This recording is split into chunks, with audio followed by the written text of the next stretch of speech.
नमस्कार, मी उज्ज्वला. शौर्यस क्लाउड किचनमध्ये मी तुमचं मनापासून खूप खूप स्वागत करत आहे. दिवाळीचा आणखीन एक मी नवीन पदार्थ तुम्हाला दाखवणार आहे, तिखट शंकरपाळी. चला तर मग रेसिपीला सुरुवात करूया. इथे मी 1 किलो मैदा चाळून घेतलेला आहे.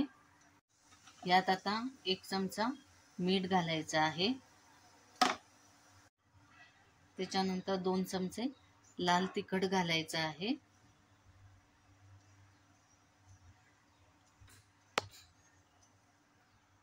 त्यानंतर अर्धा चमचा ओवा घेतलेला आहे. तो हातावळा असा चोळून असा मिक्स करायचा आहे. त्यानंतर 1 चमचा जिरे घालायचे आहे. त्यानंतर ह्याच्यात छोटा चमचा हळद घालायची आहे. हे सुके सगळे मसाले असे चांगले आधी मिक्स करून घ्यायचे आहेत मैद्यात.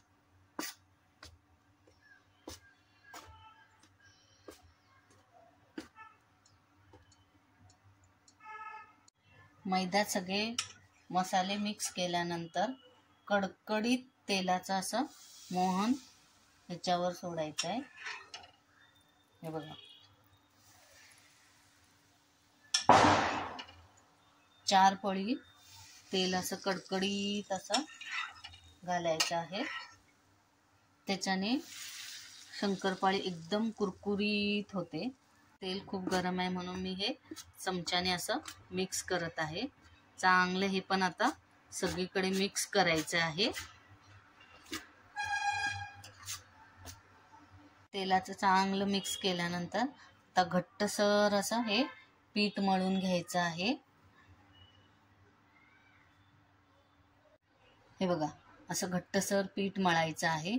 10 मिनिटं आपण हे झाकून ठेवूया आणि मग शंकरपाळ्या करायला घेऊया.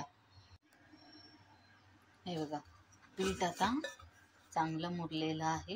यातला एक छोटासा हुंडा घेऊया आणि लाटायला घेऊया.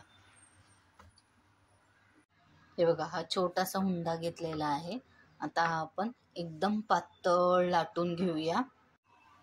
हे बघा, एकदम अशी पातळ अशी लाटलेली आहे. आता ह्याचे आपण काप करून घेऊया. हे बघा, मी या पिझ्झा कटरने याचे काप करत आहे.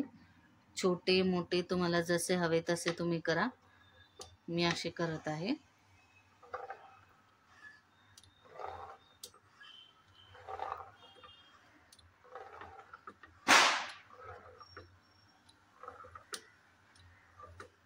आणि त्यानंतर असे तिरके तिरके करायचे आहेत. तुम्हाला चौकोनी पाहिजे असतील तर तुम्ही चौकोनी सुद्धा करू शकता.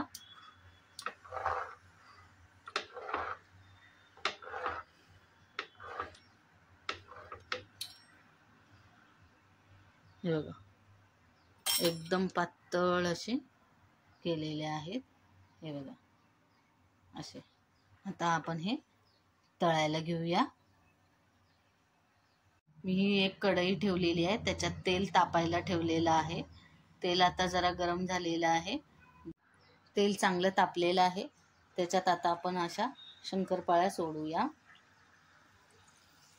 हे बघा, हे असे तेलात घालायचे आहे.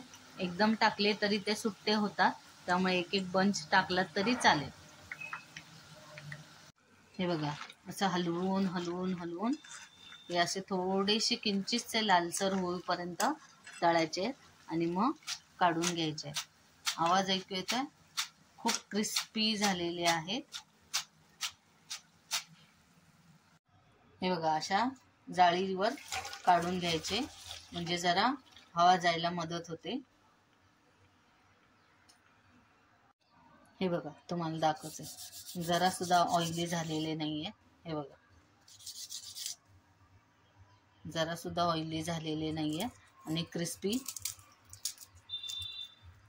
असे क्रिस्पी झालेले आहेत. तर मग कशी वाटली माझी तिखट शंकरपाळी ही रेसिपी? तुम्ही आधी घरी करून बघा.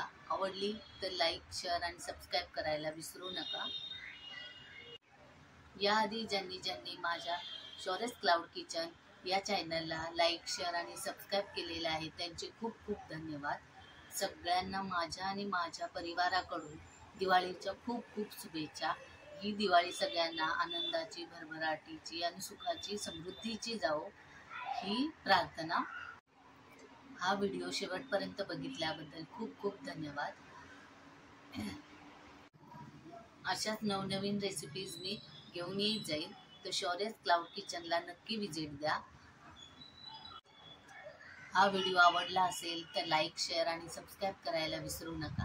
धन्यवाद.